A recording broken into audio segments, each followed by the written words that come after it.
Alkışla. Kapıya tuttum tabağa. Alkışla. Kaynanasına demleyip. Alkışla. Gelin eline yakmağa. Alkışla. Tencerenin dilleri. Alkışla. Açır kızıl gülleri. Alkışla. Oğlanı yoldan eyler. Alkışla.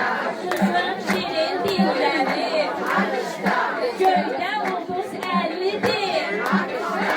Ellisi de bellidir. Azerbaycan kızları. Hamısı şirin dillidir. Hamısı ince bellidir. Sorarım nişan nişan. Alın diye perişan. Bizim yerin kızları. Çok konuşkan danışan. Su geldi yalnızlığa.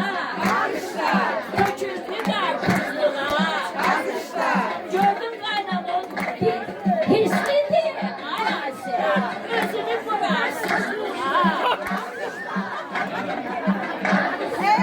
Dağın başındalar. Elinde var piyale. Ben seninle aydana.